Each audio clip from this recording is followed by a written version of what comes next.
સહયોગી મિથુન જોડાઈ ગયા છે ન્યૂઝરૂમમાંથી। મિથુન, સીધા આપની પાસે આવીશું। આપણે હવામાન વિભાગની આગાહી અનુસાર એ તો બતાવી દીધું કે કયા કયા જિલ્લાઓમાં વરસાદ થઈ શકે છે, પણ આપની પાસે વિંડી છે, વિંડીથી લોકોને સમજાવો કે આખરે ક્યાં આગળ કેવો માહોલ અત્યારે હાલનો જોવા મળી રહ્યો છે, 2 દિવસ દરમિયાન કેવો કંઈ માહોલ હોઈ શકે છે?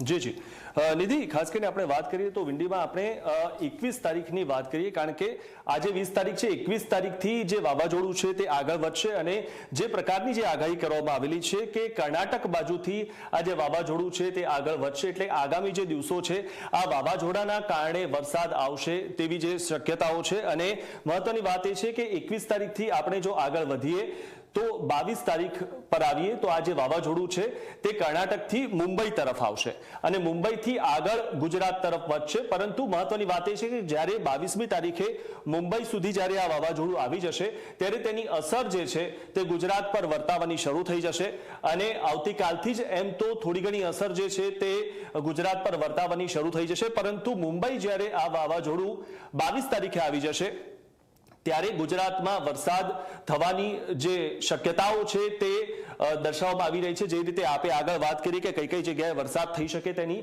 કારણ કે આ વાવાઝોડાના કારણે વરસાદ આવી રહ્યો છે, કમોસમી વરસાદ જે છે તે વાવાઝોડાના કારણે આવી રહ્યો છે। આપણે આગળ જો વાત કરીએ 23મી તારીખની, તો આ વાવાઝોડું જે છે તે મુંબઈથી આગળ વધીને ગુજરાત તરફ આવશે। અહીંથી જે આ વાવાઝોડું છે તે મુંબઈથી 23 તારીખે આગળ વધીને ગુજરાત તરફ આવશે અને આગળ જો આપણે વાત કરીએ તો 24મી તારીખે આ જે વાવાઝોડું છે તે મુંબઈથી ખાસું ગુજરાત તરફ જોવા મળી રહ્યું છે, એટલે ગુજરાત પરથી આ પસાર થશે, જેના કારણે જે વરસાદ પુષ્કળ પ્રમાણમાં આવશે, એટલે કે 10 થી 15 ઇંચ પણ વરસાદ આવી શકે છે તેની જે શક્યતાઓ વર્તવવામાં આવી છે। એટલે કે આગામી જે 5 થી 6 દિવસો છે તે ઘણા જ વાવાઝોડાના કારણે મુશ્કેલી રૂપ સરશે અને આ જે અહીંયા જે સર્કલ જોવા મળી રહ્યું છે, આ જે સર્કલ છે તેની ઘણી બધી જે દૂર સુધી તેની અસર વર્તાતી હોય છે।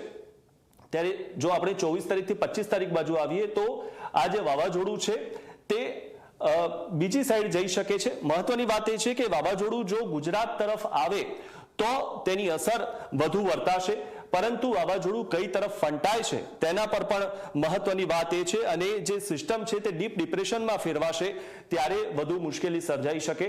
અને આગળની જો વાત આપણે કરીએ તો 26 તારીખ સુધીમાં આ જે વાવાઝોડું છે તે આગળ જઈને આ સ્થિતિમાં આવી શકે છે।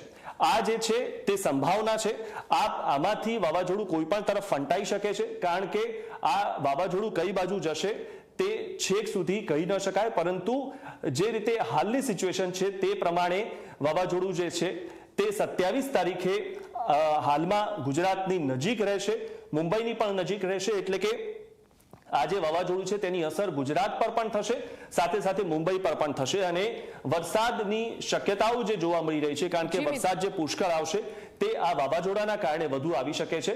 ત્યારે જે 28 તારીખની પણ જો આપણે વાત કરીએ તો વાવાઝોડું જે છે તે હાલમાં જે દરિયો છે તે દરિયામાં જ હાલમાં જોવા મળી રહ્યું છે, પરંતુ જો તે ફંટાય તો વરસાદની શક્યતા ઓછી છે, પરંતુ તેની જે અસર છે તેના કારણે પણ વરસાદ વધુ આવી શકે છે। બિલકુલ બિલકુલ મિથુન, પૂરી માહિતી માટે આભાર। તો વિંડીના માધ્યમથી આપણે સમજ્યા કે આખરે કેવી રીતે કમોસમી વરસાદ આ 2-3 દિવસ યથાવત રહેશે અને તે બાદ પણ જ્યારે વાવાઝોડું ગુજરાતની નજીક આવતું થશે એટલે વાવાઝોડાની અસર અંતર્ગત ગુજરાતમાં વરસાદ પડી શકે છે। એ વરસાદ હવે વાવાઝોડાની દિશા ઉપર આધારિત રહેશે કે ભારે રહેશે કે પછી કેવો રહે છે।